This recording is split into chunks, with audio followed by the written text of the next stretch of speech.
Welcome to Millennium News TV 24 special report with Dr. Lance. I had you as a different name, but we'll call you Dr. Lance for today. That works great. Clarence is actually my given name. I picked up Lance as a nickname in the military, and it's stuck since then. Wonderful.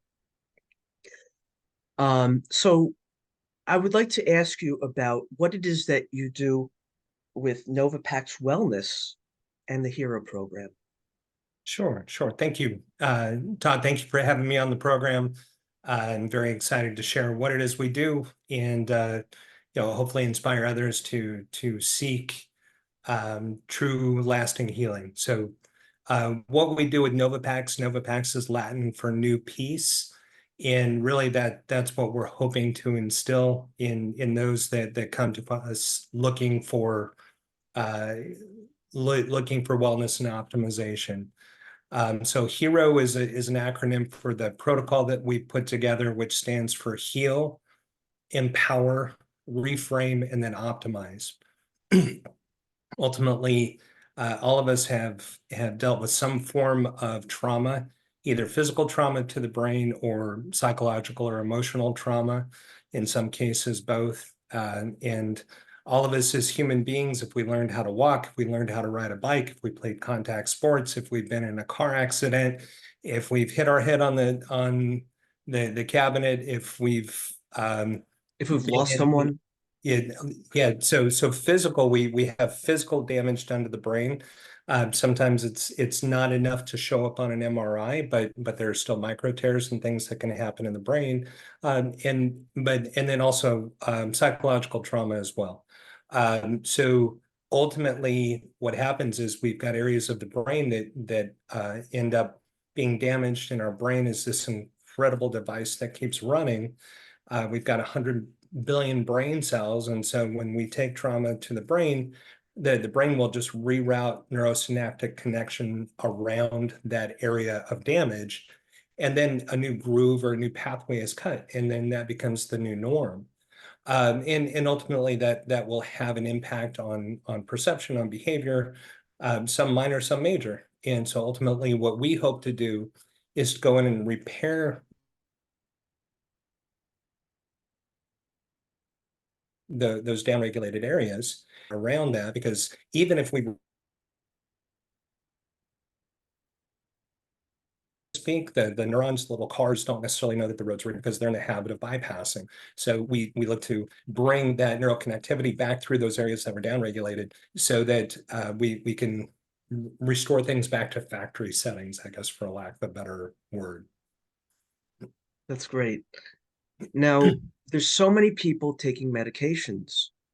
Oftentimes it seems to be a default when somebody's feeling emotional or something like this, and they don't want to talk about their feelings and things that they've gone through. There's not enough health care and um, for all the people. So, what can a person do to help themselves? Hopefully, these modalities, new modalities, will come down the pike as well to heal the people.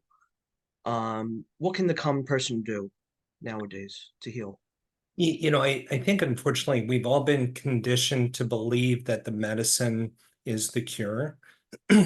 And especially with Western medicine, we've been led to believe if we take a pill, then that's the solution. And unfortunately, we see that that's not the case. If you look at the most recent studies with SSRIs, for example, they're only 15% more effective than sugar pills. And if we look at the typical pharma solution to the problem, so we're going to put you on an SSRI. That's your first course of action if you are expressing that you have anxiety or depression. So it's only 15% effective. 50% chance you're going to experience an adverse reaction to that medication, ranging from increased depression, suicidal ideation, sexual dysfunction, weight gain, numbness of feeling. it takes 3 to 12 weeks to determine if that SSRI is even effective, 6 months to titrate or regulate, and then you're on the prescription for the rest of your life. And oh, by the way, with the other secondary symptoms that come as a result of the medication, then typically there are other medications that are stacked with that first medication um, to deal with the symptoms, the weight gain or the additional complications that come.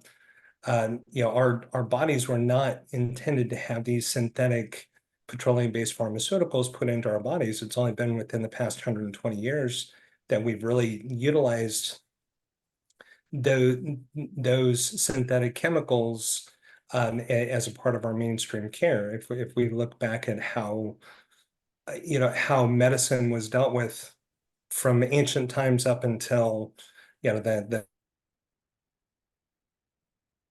mid to late 1800s, it was plant-based medications, and the medicine was never intended to be permanent. We understood our ancient knowledge was the medicine created a catalyst to create some pliability so that the healing could take place. And I feel like we've lost that in our current perspective. We're very impatient. We want something to fix it. We want that 28-minute sitcom solution, to where plot conflict resolution in 28 minutes, right? We want the fast food drive up solution. And that's not the case with emotional and mental wellness. There needs to be work put in to affect healing. But we've been told, no, you don't need to work. Here's a pill. And we get deeper and deeper. I've developed what I call the available tool theory when it comes to how we navigate through life. So if you look at your psyche, your ego, your default mode network, your survival instinct, depending on the theory that you subscribe to, it's all describing the same thing, our personality. It's a series of patterns that we engage in that guide us through life. And so ages 0 to 9, if we think of that as a piece of metal that's in a forge, and in 0 to 9, it's warm and it's pliable. And so we go through significant emotional events and that starts forming this metal. So I got a gold star in kindergarten today. Tink, tink, tink. There's some molding to it. I went to Disney World and I got to be hugged by Tigger. Tink, tink, tink. That's another mold to it. Grandpa yelled at me. Tink, tink, tink. That's Dad hit me. Tink, tink, tink. And so these things form us.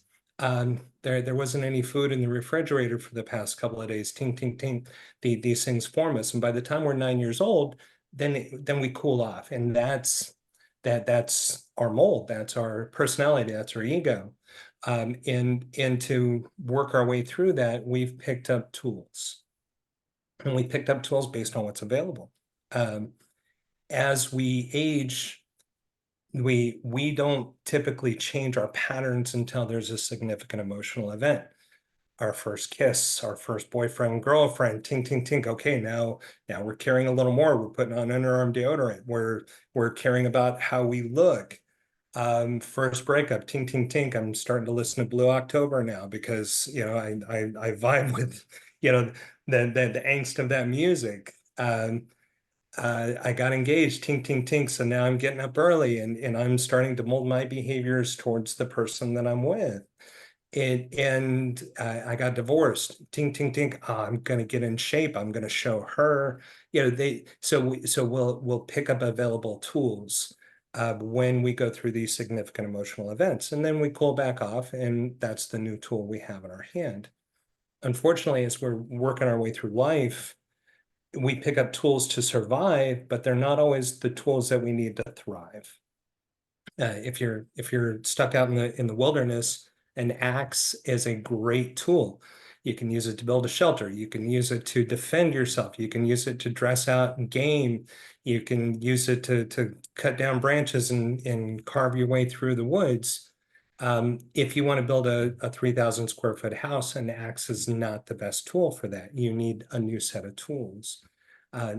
but we can only use the tools that are made available to us. So part of our hero protocol is we help create that pliability in the psyche. We use either ketamine or plant-based medicines to create that pliability, create the significant emotional event, create the neuroplasticity, and when in combination with some of the other modalities we use, and then we wrap that with integration, with therapy, with a program that we've co-developed with an organization called Trusum, which Rod Hairston leads up, who's a phenomenal trainer that understands patterns and how we drop errant behavior patterns and pick up better ones. And so we put together a program to where there's 30 days ramp up prior to the significant emotional event, whether it's treatment with us, whether it's a psychedelic retreat, and then we have a 60-day program afterwards. So in conjunction with trauma trained therapists and this program, we now lay out new tools on the tool bench and teach people how to use them. And then that affects the lasting change so that when the psyche cools off, now we've got new tools in our hands to be able to optimize our performance. Wow. Long answer to the question, but hopefully that gives some insight as to what we do and how we do it. Wonderful. Thank you. And these new healing modalities, they're going to help so many people. So I think about, what can the common person do to help further these things so that they're not reliant on 5 different kinds of medication or things like that. Sure. Ultimately, we've got to recognize patterns. So first of all, we have to find forgiveness for ourselves, and we need to understand, our cognitive thought process constitutes 5 to 10% of how we go through life. The other 90 to 95% is our subconscious, our default mode network, our ego, whatever we want to call it. And so in order to affect change, we have to interrupt the patterns and put in new patterns, and that takes repetition.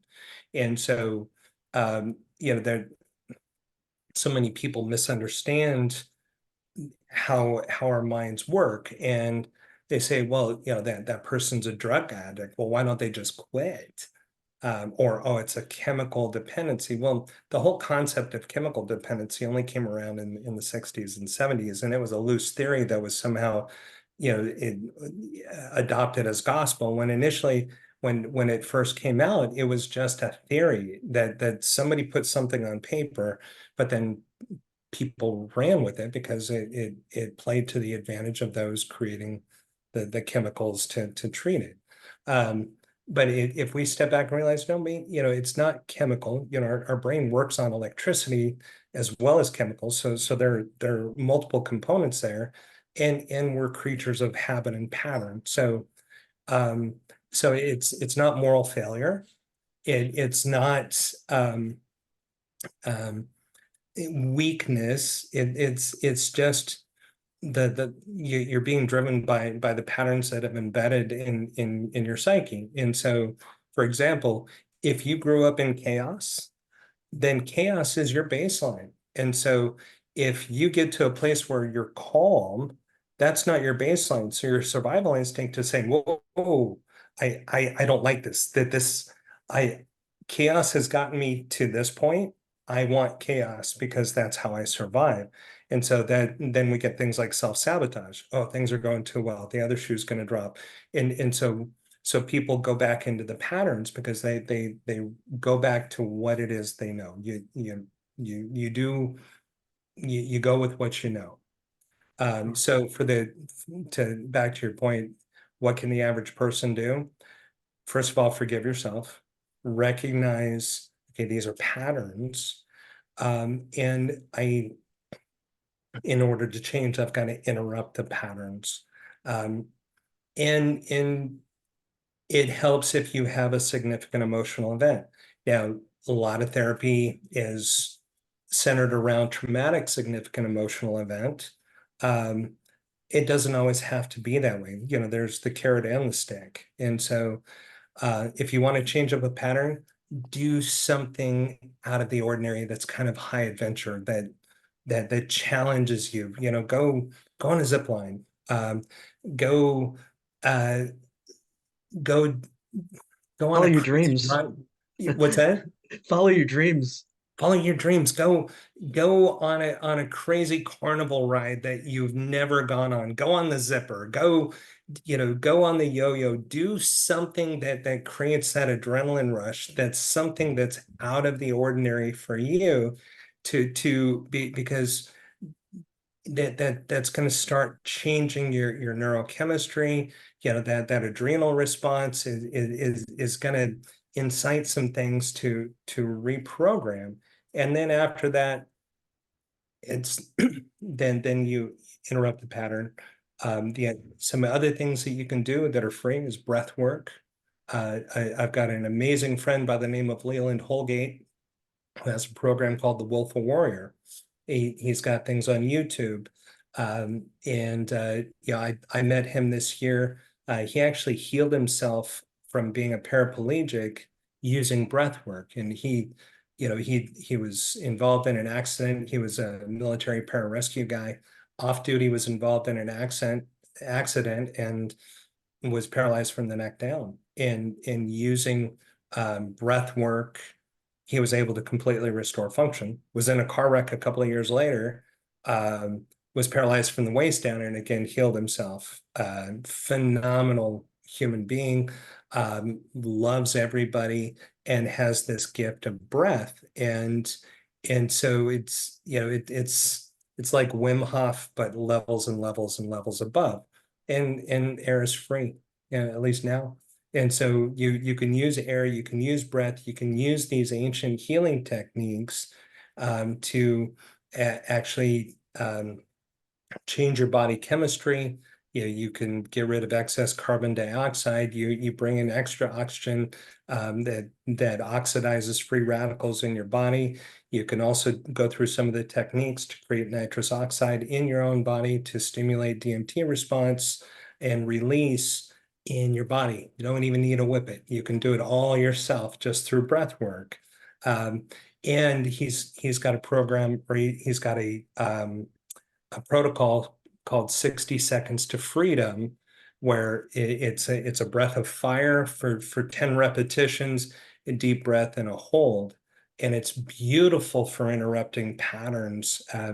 My kids use it, I use it, my wife uses it. So that's something that's free. If you find yourself cycling, you're in a negative spiral. I really feel like I need to go grab a beer to cope with this. No, you do 60 seconds to freedom, reset. Um, and that's a great tool to interrupt patterns that we recognize aren't serving us. That's So wonderful. yeah, that's one thing. There are some other biohacks.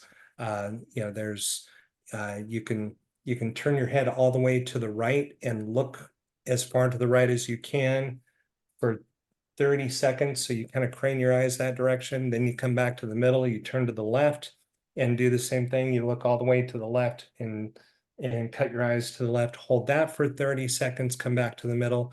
You repeat that 3 times. And that's also going to help reset because it interrupts patterns. The concept is you're having a conversation with somebody, they interrupt with oh, well, da da da da da. And then it's like, okay, where was I? Well, that's a pattern interrupt. So all we're doing is the same thing. We're interrupting that mental chatter to to break out of those behavior cycles. Wonderful and miraculous. Yeah, but the miraculous part is it's things that we've had all along. They've just been lost, and so the more we can, We're smelling the roses. yeah, pull from the past and bring it forward, then the more we can kind of break out of this this path that we've gone down that doesn't really serve us as human beings. Wonderful.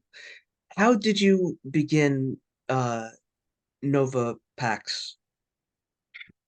Um, so it, I guess my story growing up, yeah, I grew up in an abusive household. You know, my father was an abusive chronic alcoholic. My mother did the best she could. She escaped into Harlequin romance novels and would just kind of withdraw and let things happen just so she could navigate and survive.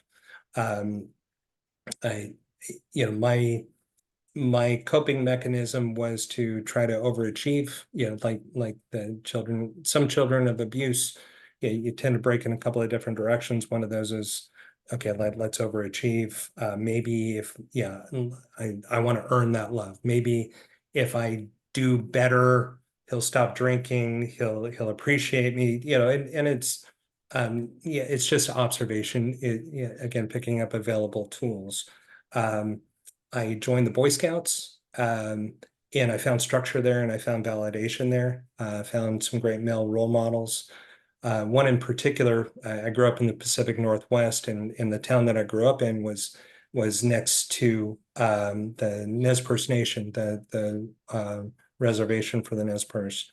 And one of the elders was our assistant scoutmaster, and I think he recognized what was going on in my life, really took me under his wing, and I was just so enamored by the old ways. He taught me wilderness survival. He taught me how to track. He taught me how to hunt. He taught me how to fish. Taught me about his his work to restore freshwater eels into the rivers of the Pacific Northwest. I didn't even know there were freshwater eels, but not only were there, but they were a staple food source for the indigenous people that had been overfished. And so he was bringing them back. Yeah, Elmer was doing all of these great things. Um, and he was strong and gentle and just a wonderful man. Um, I went on to earn my Eagle Scout. I was one of the youngest in the state of Idaho at the time. And afterwards, he said, "Okay, you're ready." And he actually uh, took me through a cleansing ceremony, sweat lodge, and then I went out on vision quest to find my Wyakin or my spirit guide, um, which was a transformative experience. You know, topic of another conversation. But so I was, yeah, I was introduced to, I guess we'll call it non-traditional, but actually truly, really traditional healing modalities. And so I had that experience early in life, and then turned 16, bought a car, discovered girls, and went on that path, and then went into the military to get out of the, you know, the situation that I was in at home. Again, trying to earn recognition, earn love, earn validation. Was exposed to more things. It, yeah, not only traumatic experiences, but moral injury. Fast forward, I'm out of the military doing veteran advocacy work, seeing just how ineffective the VA was using pharma to deal with the complex PTSD, the traumatic brain injuries, the, you know, all of these things that we that we end up having inflicted upon us. You know, we as human beings are not meant to go through war. You know, we do it, but we're, you know, it's not something that's good for our souls. You know, if we have a belief, regardless of the spirituality or the religion that you subscribe to, um, you know, we all have a life force. We all have a light. We're all infinite beings, um, that are just having an earthly experience, right? So, you know, we existed before we came here. We'll exist after we leave, right? Regardless of how you think that looks. Um, so if that's the case, then why are we in conflict? We're not intended to be in conflict, but the reality is we are. So how do we help people heal from that? Well, synthetic pharmaceuticals, I don't think are the answer. Um, so so seeing all of that dysfunction, experiencing it myself. When I was in the military, um, when I was, I did some counter drug work down in South America in the late 80s. And our team doc, when we would come back and we would kind of unpack what was going on, and we're struggling with, with numbness, with depression, with, he's like, I'm not writing any of this in your file because it'll end your career. So he actually found a hypnotherapist. We would go to the hypnotherapist, and essentially he would take and bifurcate and reprogram the brain to kind of put that aside as a memory versus an experience. So it was like watching an action movie versus actually living it, and it worked for a while. Until it didn't, it required maintenance, and then when we were moved on to next duty assignments and didn't necessarily have that resource, then those things started infiltrating back in.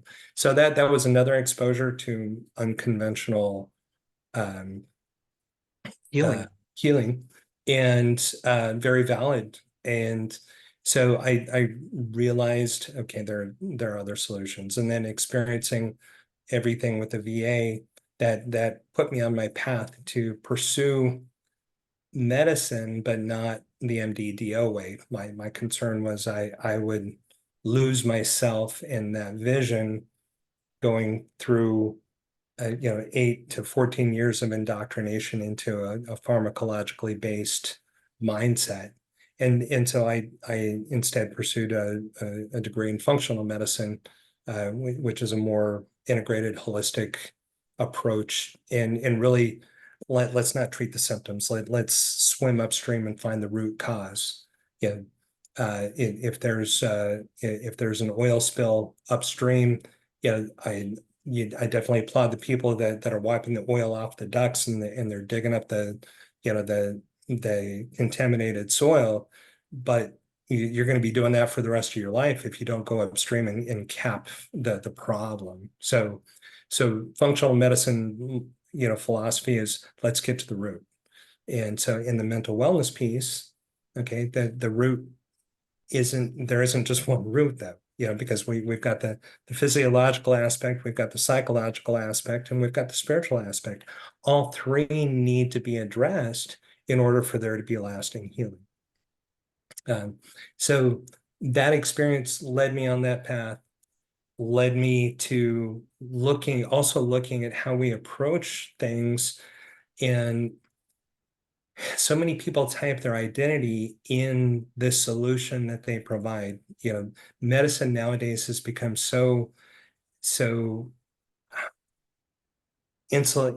Every subspecialty is in their own little stovepipe, and it's so insular. There's no crosstalk anymore. There's no team approach to medicine, and I see that with patients that come, and they're on 6, 7, 10 different prescriptions, and a lot of them are redundant because their specialists aren't talking to each other. And it used to be that the family practitioner or the internal medicine doctor was the quarterback of the team, but they're having to see 25, 30 patients a day to keep up with whatever the what they're being told to keep up with. And so they don't necessarily have time to coordinate the efforts of the subspecialists. And so that team approach is being lost, and unfortunately patients are paying the price for that. And again, it's more and more the quick solution, throw a pill at it, okay, next. And so we've really unfortunately fallen away from patient-centric care. So seeing all of that, it's I wanted to, so one, people hang their identity on this thing that I do is the solution for everything. No, it's not. There's no such thing as a silver bullet when it comes to overall wellness. It's a concerted effort. And the other thing is, our scientists want to see one variable change and see an output. So for example, if you read the studies on ketamine, Um, the researchers don't like ketamine. They call it a dirty drug because because it's got multiple outputs from one input, and they can't measure that. Well, we don't know for sure what it does. We do know the outcomes. It decreases suicidal ideation. It's a dissociative, which is a term that was first coined by the Shulgins back in the mid to late 60s. The so okay, we've got some of these definitions, but we don't completely know what it does because it's got an entourage effect. Oh, we don't like entourage effect because we can't measure it. And from my perspective, why do we have to measure it? And why do we have to actuate down to, well, this is 12% effective, this is 17% effective? Why don't we combine multiple modalities together, like hyperbaric oxygen therapy and sound therapy and breath work and a catalyst medicine, whether it's ketamine, whether it's psilocybin, and transcranial electrostimulation and integrative therapy. And let's put all of that together. None of it is contraindicated. And if we know that hyperbaric oxygen therapy has about a 75% efficacy to treat PTSD, and we know the combination of transcranial electrostimulation and ketamine has an 85% efficacy to reduce suicidal ideation. And we recognize suicidal ideation and PTSD a lot of times cross over. And we know that 80% of the symptoms of a traumatic brain injury and PTSD cross over. So if we analyze that to a point, not down to 5 decimals, but we analyze it and say, hey, if we layer these things together, intuitively it makes sense that we're going to increase the overall efficacy. We're going to create an entourage effect, um, and affect healing. And so, if Todd comes to me and he goes through, and let's say Todd's body responds incredibly well to hyperbaric oxygen because he's been oxygen starved, or he's got a lot of free radicals that needed to be oxidized and pulled out of his body. But then let's say Bill over here comes and hyperbaric doesn't have the same effect, but he responds really well to ketamine. And let's say Karen comes and Karen really responds well to sound therapy. Um, do, does it really matter what percentage worked for each person? What matters is somebody came, they went through this combined care and they got better. The ancients understood that. The shaman understood that. That's why they used drums and singing and plant medicine and nurture and sweat lodges and multiple things together to affect healing in the people that they were treating. So taking the ancient wisdom, bringing some modern technology, if you will, like the hyperbaric oxygen and the transcranial electrostimulation, and ultimately, if you distill it down, we're using oxygen, we're using plant medicine, we're using energy, we're using sound, and we're using love to heal. The same thing that the ancients did. Thank you, Dr. Lance, for being on the program today. My pleasure. Absolutely.